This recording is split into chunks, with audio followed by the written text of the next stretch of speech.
जी हाँ, तो प्यारे बच्चों, आज के इस वीडियो में आप सभी का स्वागत है। आप लोग कैसे हैं? उम्मीद करता हूँ कि आप सब बहुत ही अच्छे से होंगे और मैट्रिक एग्ज़ाम 2025 के लिए बहुत ही मेहनत कर रहे होंगे। तो चलिए, इसी के सिलसिले में मैं आप लोगों के लिए एक वीडियो लेकर आया हूँ, जिस वीडियो में हम लोग ये पढ़ेंगे कि इकोनॉमिक्स का पहला नंबर चैप्टर, जिसका नाम है आर्थिक अर्थव्यवस्था एवं इसके विकास का इतिहास। आर्थिक अर्थव्यवस्था एवं इसके विकास का इतिहास। इस चैप्टर से जितने भी वीवीआई ऑब्जेक्टिव प्रश्न बनेंगे, उन ऑब्जेक्टिव प्रश्नों को आज के वीडियो में हम लोग पढ़ेंगे। तो चलिए, आज हम लोग शुरू करते हैं। तो आज का हमारा पहला प्रश्न है कि इनमें किसको प्राथमिक क्षेत्र भी कहा जाता है? इनमें किसको प्राथमिक क्षेत्र भी कहा जाता है? तो ऑप्शन हमारा क्या है कि सेवा क्षेत्र, कृषि क्षेत्र, औद्योगिक क्षेत्र, इनमें कोई नहीं। तो हमारा आंसर क्या हो जाएगा? कृषि क्षेत्र। कृषि क्षेत्र को हम लोग क्या करते हैं? प्राथमिक क्षेत्र कहते हैं। कृषि क्षेत्र को हम लोग प्राथमिक क्षेत्र भी कहते हैं। चलिए, अगला क्वेश्चन है, इनमें कौन से देश में मिश्रित अर्थव्यवस्था है? इनमें कौन से देश में मिश्रित अर्थव्यवस्था है? क्या होगा? अमेरिका, रूस, भारत, इनमें से कोई नहीं। तो इसका सही आंसर क्या होगा? तो इसका सही आंसर भारत हो जाएगा।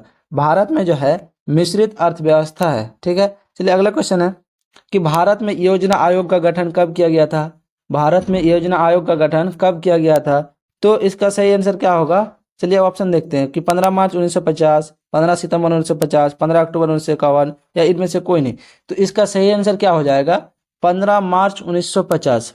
15 मार्च 1950 में योजना आयोग का गठन किया गया था भारत में। ठीक है, चलिए अगला क्वेश्चन है कि जिस देश का राष्ट्रीय आय अधिक होता है, जिस भी देश का राष्ट्रीय अधिक होता है वह देश क्या कहलाएगा? तो ऑप्शन क्या है कि अविकसित, विकसित, अर्ध विकसित, इनमें से कोई नहीं। तो क्या कह, जिस देश का राष्ट्रीय आय अधिक होगा वो देश क्या कहलाएगा? तो इसका सही आंसर हो जाए विकसित। क्या कहलाएगा?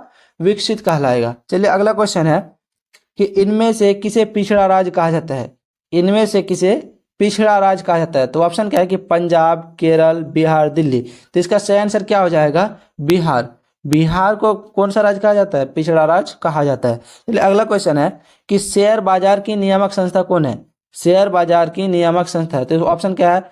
SIDBI, SEBI, RBI, stock exchange. तो इसका सही आंसर क्या हो जाएगा? सेबी, SEBI। ठीक है, चलिए अगला क्वेश्चन है, भारत में किस राज्य की प्रति व्यक्ति आय सबसे कम है? भारत में किस राज्य की प्रति व्यक्ति आय सबसे कम है? तो ऑप्शन क्या है कि बिहार, पंजाब, हरियाणा और गोवा। तो किस राज्य में प्रति व्यक्ति आय सबसे कम होगा? तो इसका सही आंसर क्या है? बिहार। बिहार में जो है प्रति व्यक्ति आय सबसे कम है। चलिए अगला क्वेश्चन है कि भारत में नीति आयोग की स्थापना हुई। भारत में नीति आयोग की स्थापना कब हुई? तो इसका सही आंसर क्या हो जाएगा? जनवरी 2015। जनवरी 2015 में नीति आयोग की स्थापना हुई।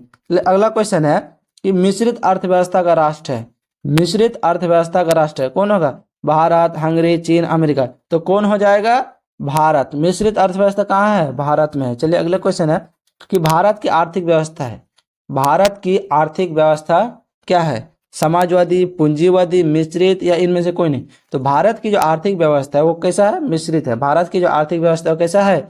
मिश्रित है। चलिए अगला क्वेश्चन है कि किस क्षेत्र को द्वितीय क्षेत्र कहा जाता है? किस क्षेत्र को द्वितीय क्षेत्र कहा जाता है? ठीक है, तो इसका सही ऑप्शन क्या है कि सेवा, कृषि, उद्योग, कोई नहीं। तो किस क्षेत्र को द्वितीय क्षेत्र कहेंगे? उद्योग। उद्योग के क्षेत्र को हम लोग क्या बोलेंगे? द्वितीय क्षेत्र कहेंगे। चलिए अगला क्वेश्चन है कि किस क्षेत्र को तृतीय क्षेत्र कहा जाता है? किस क्षेत्र को तृतीय क्षेत्र कहा जाता है? तो क्या होगा? ऑप्शन क्या है कि सेवा क्षेत्र, कृषि क्षेत्र, औद्योगिक क्षेत्र, इनमें से कोई नहीं। तो किसको बोलेंगे? सेवा क्षेत्र। सेवा क्षेत्र को हम लोग तृतीय क्षेत्र कहते हैं। सेवा क्षेत्र को हम लोग तृतीय क्षेत्र कहते हैं। अगला क्वेश्चन है कि राष्ट्रीय विकास परिषद का गठन हुआ, राष्ट्रीय विकास परिषद का गठन हुआ कब हुआ? ऑप्शन क्या है कि 1951 में, 1952 में, 1954 में, 1956 में। तो इसका सही आंसर क्या हो जाएगा? 1952। 1952 में राष्ट्रीय विकास परिषद का गठन हुआ। अगला क्वेश्चन है कि प्राथमिक क्षेत्र में कौन सी आर्थिक क्रिया शामिल है? प्राथमिक क्षेत्र में कौन सी आर्थिक क्रिया शामिल है? तो इसका ऑप्शन में क्या है कि कृषि, खनन, पशुपालन, या इनमें से भी। तो इसका सही आंसर हो जाए इनमें से सभी। ये सभी जो है आर्थिक क्रिया में शामिल है, प्राथमिक क्षेत्र में आर्थिक क्रिया में शामिल है। अगला क्वेश्चन है कि विकसित देशों की आय में वृद्धि के लिए किस पद का प्रयोग होता है? विकसित देश जो होते हैं उनकी आय में वृद्धि के लिए किस पद का प्रयोग होता है? तो किस पद का प्रयोग होता है? तो ऑप्शन क्या है कि आर्थिक विकास, आर्थिक वृद्धि, समावेशी विकास, इनमें से कोई नहीं। तो इसका सही आंसर क्या हो जाएगा? आर्थिक वृद्धि। क्या हो जाएगा? आर्थिक वृद्धि। चलिए अगला क्वेश्चन है कि बोनस भुगतान अधिनियम किस पंचवर्षीय योजना के दौरान बना? बोनस भुगतान अधिनियम किस पंचवर्षीय योजना के दौरान बना? तो ऑप्शन क्या है कि प्रथम पंचवर्षीय, द्वितीय पंचवर्षीय, तृतीय पंचवर्षीय, चतुर्थ पंचवर्षीय। तो किस पंचवर्षीय योजना में बना? तो तृतीय पंचवर्षीय योजना में बना। बोनस भुगतान अधिनियम तृतीय पंचवर्षीय योजना में बना। अगला क्वेश्चन है कि आर्थिक विकास संबंधित है, आर्थिक विकास संबंधित है किससे? ऑप्शन क्या है कि परिणात्मक परिवर्तन से, गुणात्मक परिवर्तन से, या दोनों, या इनमें से कोई नहीं। तो इसका सही आंसर क्या आ जाएगा? ए और बी दोनों, परिणात्मक भी और गुणात्मक भी। चलिए अगला क्वेश्चन है कि एक समाजवादी अर्थव्यवस्था में सर्वाधिक बल किस पर दिया जाता है? एक समाजवादी अर्थव्यवस्था में सर्वाधिक बल किस पर दिया जाता है? इसका ऑप्शन क्या है कि आर्थिक स्वतंत्रता, उत्पाद कुशलता, अधिकतम लाभ अर्जन, लोक कल्याण। तो इसका सही आंसर क्या हो जाएगा? लोक कल्याण। क्या हो जाएगा? लोक कल्याण। अगला क्वेश्चन है कि भारतीय योजना आयोग के प्रथम अध्यक्ष कौन थे? भारतीय योजना आयोग के प्रथम अध्यक्ष कौन थे? तो इसका ऑप्शन है कि मोरारजी देसाई, लाल बहादुर शास्त्री, पंडित जवाहरलाल नेहरू, राजीव गांधी। तो इसका सही आंसर क्या हो जाएगा? पंडित जवाहरलाल नेहरू। क्या हो जाएगा? पंडित जवाहरलाल नेहरू। अगला क्वेश्चन है कि निम्न में से कौन आर्थिक आधारभूत संरचना का घटक है? निम्न में से कौन आर्थिक आधारभूत संरचना का घटक है? ऑप्शन क्या है कि वित्त, शिक्षा, स्वास्थ्य, नागरिक सेवाएं। तो क्या हो जाएगा? इसका सही आंसर हो जाएगा वित्त। क्या हो जाएगा? वित्त। अगला क्वेश्चन है कि अर्थव्यवस्था के किस क्षेत्र से हरित क्रांति संबंधित है?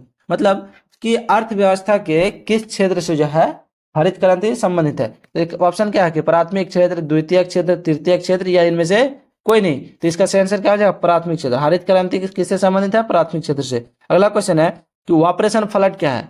ऑपरेशन फ्लड क्या है? तो क्या हो जाएगा? ऑप्शन क्या है कि बाढ़ नियंत्रण, डेयरी विकास, बांध का रख रखाव, इनमें से कोई नहीं। तो इसका सही आंसर क्या हो जाएगा? डेयरी विकास। क्या हो जाएगा? डेयरी विकास। ऑपरेशन फ्लड क्या है? डेयरी विकास। अगला क्वेश्चन है कि ब्रांडलैंड आयोग संबंधित है। ब्रांडलैंड आयोग किससे संबंधित है? समावेशी विकास से, आधारभूत संरचना से, सतत विकास से, या आर्थिक विकास से। तो इसका सही आंसर क्या हो जाएगा? सतत विकास से। क्या हो जाएगा? सतत विकास से। अगला क्वेश्चन है कि प्रथम राष्ट्रीय मानव विकास रिपोर्ट किस प्रधानमंत्री के कार्यकाल में जारी हुई? प्रथम राष्ट्रीय मानव विकास रिपोर्ट किस प्रधानमंत्री के कार्यकाल में जारी हुई? तो इसका सही आंसर क्या हो जाएगा? ऑप्शन में क्या है कि इंदिरा गांधी, राजीव गांधी, अटल बिहारी वाजपेयी, मनमोहन सिंह। तो इसका सही आंसर क्या हो जाएगा? अटल बिहारी वाजपेयी के कार्यकाल में प्रथम राष्ट्रीय मानव विकास रिपोर्ट क्या हुआ? जारी हुई थी। चलिए अगला क्वेश्चन है कि निम्न में कौन गैर आर्थिक आधारभूत संरचना का अंग है? निम्न में कौन गैर आर्थिक आधारभूत संरचना का अंग है? ऑप्शन क्या है कि ऊर्जा, शिक्षा, यातायात, संचार। तो इसका सही आंसर क्या हो जाएगा? शिक्षा। शिक्षा। चलिए अगला क्वेश्चन है कि मानव विकास सूचकांक में सर्वोत्तम स्थान किस देश का है? मानव विकास सूचकांक में सर्वोच्च स्थान किस देश का है? ऑप्शन क्या है? ऑस्ट्रेलिया, चीन, जर्मनी, नॉर्वे। तो इसका सही आंसर क्या हो जाएगा? नॉर्वे। चलिए अगला क्वेश्चन है कि 12वीं पंचवर्षीय योजना का कार्यकाल है। 12वीं पंचवर्षीय योजना का कार्यकाल है। कौन सा कार्यकाल होगा 12वीं पंचवर्षीय का? 2002 से 2007, 2007 से 2012, 2012 से 2017, 2017 से 2022। तो क्या हो जाएगा इसका सही आंसर? 2017 से 2022। अगला क्वेश्चन है कि निम्न में से कौन विकास सूचकांक का सूचक नहीं है? निम्न में से कौन विकास सूचकांक का सूचक नहीं है? ऑप्शन क्या है? राष्ट्रीय आय, जीवन प्रत्याशा, शिक्षा, जीवन स्तर। तो इसका सही आंसर क्या हो जाएगा? राष्ट्रीय आय। क्या हो जाएगा? राष्ट्रीय आय। अगला क्वेश्चन है राष्ट्रीय मानव विकास सूचकांक में किस राज्य का दर्जा सबसे ऊपर है? राष्ट्रीय मानव विकास सूचकांक में किस राज्य का दर्जा सबसे ऊपर है? क्या होगा कि पंजाब, हरियाणा, दिल्ली, केरल। तो किस राज्य का होगा सबसे ऊपर? केरल। चलिए अगला क्वेश्चन है कि निम्न में से कौन द्वितीयक आर्थिक क्रिया से संबंधित है? निम्न में से कौन द्वितीयक आर्थिक क्रिया से संबंधित है? ऑप्शन क्या है? कृषि, सेवा, उद्योग, इनमें से कोई नहीं। तो इसका सही आंसर क्या हो जाएगा? उद्योग। उद्योग द्वितीय आर्थिक क्रिया से संबंधित है। अगला क्वेश्चन है कि समाज की सभी आर्थिक क्रियाओं का योग क्या कहलाता है? समाज की सभी आर्थिक क्रियाओं का योग क्या कहलाता है? तो क्या हो जाएगा? उत्पादन, विनियोग, व्यापार, अर्थव्यवस्था। तो इसका सही आंसर क्या हो जाएगा? अर्थव्यवस्था। अगला क्वेश्चन है कि बिहार के विकास के बिना भारत का विकास संभव नहीं है। यह कथन किसका है? बिहार के विकास के बिना भारत का विकास संभव नहीं है। किसका है? ऑप्शन में क्या है कि राजेंद्र प्रसाद, एपीजे अब्दुल कलाम, महबूबुल हक, महात्मा गांधी। तो यह कथन किसका होगा? एपीजे अब्दुल कलाम। एपीजे अब्दुल कलाम इसने कहा था कि बिहार के विकास के बिना भारत का विकास संभव ही नहीं है। ले अगला क्वेश्चन है कि कृषि का विकास करना किस पंचवर्षीय योजना का मुख्य उद्देश्य था? कृषि का विकास करना किस पंचवर्षीय योजना का मुख्य उद्देश्य था? ऑप्शन क्या? पहली, दूसरी, तीसरी, चौथी। तो क्या हो जाएगा? पहली। चलिए अगला क्वेश्चन है कि मानव विकास रिपोर्ट का प्रकाशन निम्न में से किसके द्वारा किया जाता है? मानव विकास रिपोर्ट का प्रकाशन निम्न में से किसके द्वारा किया जाता है? WTO, WHO, UNDP, ILO। तो इसका सही आंसर क्या हो जाएगा? UNDP। अगला क्वेश्चन है कि भारत की सर्वाधिक प्रति व्यक्ति आय वाला राज्य कौन सा है? भारत की सर्वाधिक प्रति व्यक्ति आय वाला राज्य कौन सा है? तो ऑप्शन क्या है कि पंजाब, गोवा, महाराष्ट्र, कर्नाटक। तो इसका सही आंसर क्या हो जाएगा? सही आंसर है गोवा। सॉरी मिस्टेक है, गोवा हो जाएगा। ठीक है, गोवा।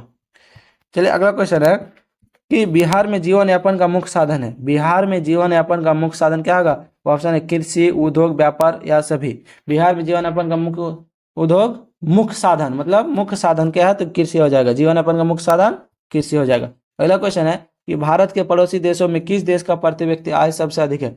भारत के पड़ोसी देशों में किस देश का प्रति व्यक्ति आय सबसे अधिक है? तो इसका ऑप्शन क्या है कि पाकिस्तान, बांग्लादेश, श्रीलंका, नेपाल। तो इसका सही आंसर क्या हो जाएगा?